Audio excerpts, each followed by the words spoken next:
Do you know the difference between a COLA and a pay raise? You might say, yeah, of course, that's simple. But are you sure?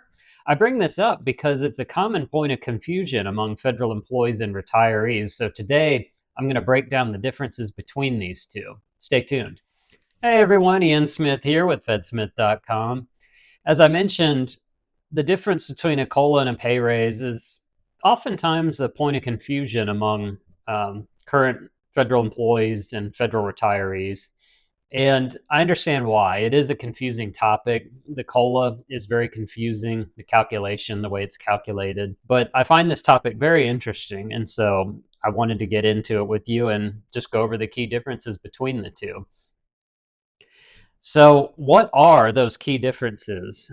COLA, that stands for Cost of Living Adjustment, and that only applies to retired federal employees as well as Social Security recipients. So it does not apply to current federal employees at all. It's determined by an automatic formula, and it's based on the CPI-W, which stands for Consumer Price Index for urban wage earners and clerical workers.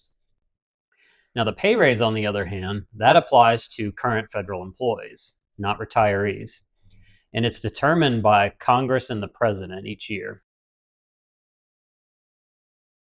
Now, how the COLA is calculated, that, as I mentioned, is done by an automatic formula, and it's based on the difference in the averages of the CPI-W for the last 3 months of the government's fiscal year, which is July, August, and September for the last couple of years. In 2025, for example, there was a 2.5% COLA. This table shows a breakdown of that formula being applied to the last 2 years to arrive at the 2025 COLA calculation. I'm not going to go deeply into the details of this formula. I suspect it'll just make your eyes glaze over for most of you. But you see here, these are the CPI-W readings.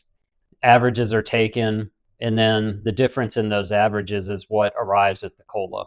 Also, there can be years without a COLA if there is no CPI increase. That's something to keep in mind as well. The important thing to note, though, is that it's an automatic formula done every year. What can make it even more complex is that not all retirees get the same COLA. If you're under the Civil Service Retirement System, that's CSRS, you get the full COLA, regardless of what it is. Under FERS, however, that's the Federal Employees Retirement System, the COLA can be capped or reduced depending on the amount of it. This table shows a breakdown of that. If the COLA is less than or equal to 2% under FERS, then you get the full COLA. If it's greater than 2% but less than or equal to 3%, then it's capped at 2%. And if it's greater than 3%, then the COLA is reduced by 1%. There are some other exceptions to this, but those are the general overall guidelines for applying the COLA to FERS and CSRS. I'll be sure to include some links in the description below to some of our other articles on this topic for those of you who'd like more details. So that's the COLA, but what about the pay raise? The COLA is an automatic formula, as I said, and it's not subject to politics. The pay raise, on the other hand, is done by a political process every year, and it is subject to politics. As I mentioned, it's determined by the president and Congress, and pay raises are part of the federal budget process. Typically, what happens is the president will set the pay raise, and Congress usually doesn't get involved. They stay silent on the issue.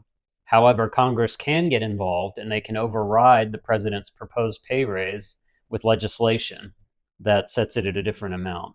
That sometimes happens, but it's fairly unusual. Ultimately, though, the pay raise is finalized in December when the president issues an executive order.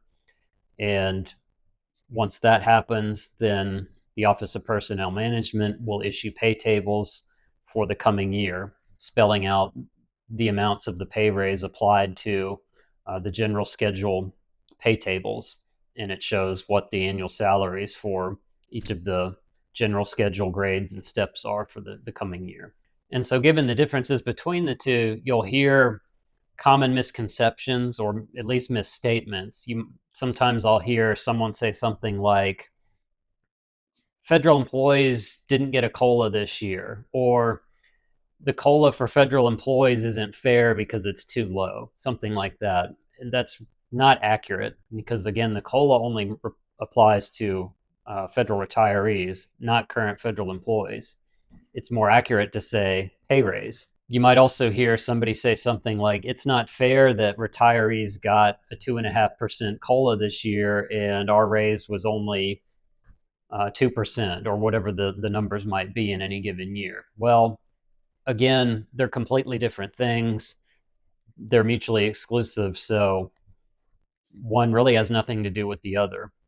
The COLA, like I said, is an automatic process. The pay raise is set by the president in most of the time. So those are the key differences between the two. I hope you found this quick video to be helpful. Please be sure to like and subscribe to the channel for more updates that impact you and your career, and also visit the fedsmith.com website for more of our news articles. Have a good day.